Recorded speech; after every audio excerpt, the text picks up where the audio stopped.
গলার জোরে সত্যি চাপা দেওয়া যায় না কষা। একদিন না একদিন যেটা সত্যি সেটা সামনে ঠিক আসবে। বন্ধুরা, বাংলা সিরিয়ালের এই নতুন মোড় আপনাদের মাথা ঘুরিয়ে দেবে নিশ্চিত। নিখোঁজ বিদ্যুতের খোঁজে যখন গোটা পরিবার দিশেহারা, তখন একে অপরের দিকে উঠছে সন্দেহের আঙুল। পরিবারের সদস্যরা কি একে অপরের বিরুদ্ধে ষড়যন্ত্র করছে, নাকি এর আড়ালে লুকিয়ে আছে আরও গভীর কোনো রহস্য? কে এই রহস্যময় কুয়াশা যে বারবার শিশুদের ভয় দেখাচ্ছে?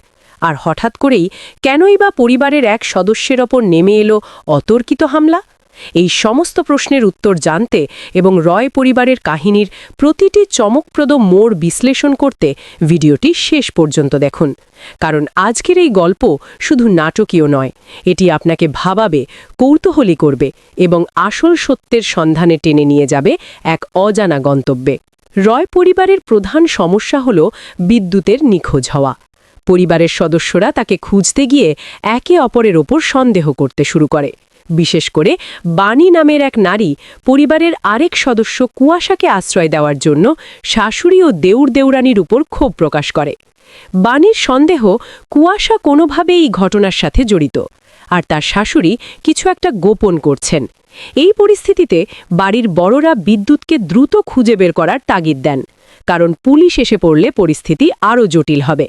এরই মধ্যে পুলিশ ঘটনাস্থলে পৌঁছায় এবং একটি খাবার গাড়ি থেকে রক্তমাখা কাপড় খুঁজে পায়।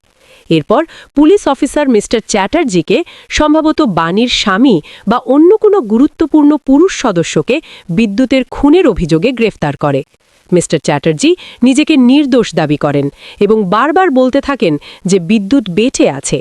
বাণীও দৃঢ়ভাবে তার স্বামীকে সমর্থন করেন এবং পুলিশকে বিশ্বাস করাতে চেষ্টা করেন যে মিস্টার চ্যাটার্জি খুনি নন। গল্পে আসে এক নতুন মোড় যখন দেখা যায় তানিয়া নামের একটি শিশু, সম্ভবত বিদ্যুতের আত্মীয়, বারবার একটি মুখোশ পরা ব্যক্তির দ্বারা আতঙ্কিত হচ্ছে। সেই ব্যক্তিটি এসে ফুলের পাপড়ি বা কিছু গুঁড়ো ছড়িয়ে চলে যায়। এরপর তানিয়ার নিজের বাড়িতেই তার উপর আক্রমণ হয়।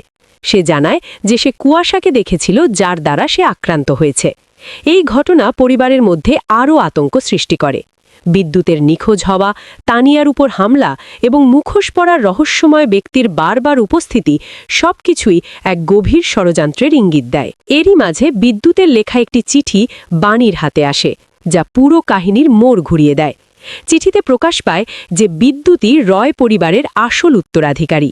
এই সত্য জানার পর বাণী দৃঢ়ভাবে তার শাশুড়ি, যিনি সম্ভবত বর্তমান কর্ত্রী, তার মুখোমুখি হন এবং পরিবারের আসল সত্য উন্মোচন করার হুমকি দেন। গল্পের উত্তেজনা তখন চরমে ওঠে যখন বাণী এবং তার শাশুড়ি বিতর্কে জড়ান।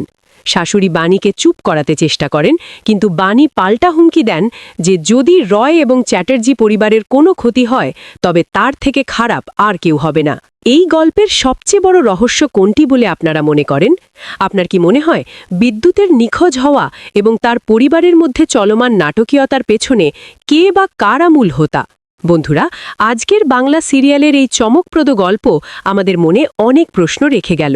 প্রতি মুহূর্তে বাড়ছে সাসপেন্স, উন্মোচিত হচ্ছে নতুন নতুন রহস্য। রয় পরিবারের ভাগ্যে কি ঘটতে চলেছে? কোন দিকে মোড় নেবে এই জটিল কাহিনী? প্রতিটি প্রশ্নের উত্তরের জন্য আপনাদের অপেক্ষায় পালা আরও রোমাঞ্চকর হয়ে উঠবে। এই ধরনের আরও রোমাঞ্চকর গল্পের বিশ্লেষণ পেতে এবং বাংলা সিরিয়ালের প্রতিটি নতুন মোড়ের সাথে যুক্ত থাকতে আমাদের চ্যানেলটি সাবস্ক্রাইব করে রাখুন। ভিডিওটি ভালো লাগলে লাইক দিন এবং আপনার বন্ধুদের সাথে শেয়ার করুন, যাতে তারাও এই গল্পের সাথে যুক্ত হতে পারে। আপনাদের মতামত আমাদের কাছে অমূল্য, তাই এই গল্পের কোন অংশটি আপনাদের সবচেয়ে বেশি নাড়া দিয়েছে তা কমেন্ট করে জানাতে ভুলবেন না। আপনাদের প্রতিটি লাইক, কমেন্ট ও শেয়ার আমাদের নতুন ভিডিও তৈরিতে অনুপ্রেরণা যোগায়। পাশে থাকুন, সাথে থাকুন। ধন্যবাদ।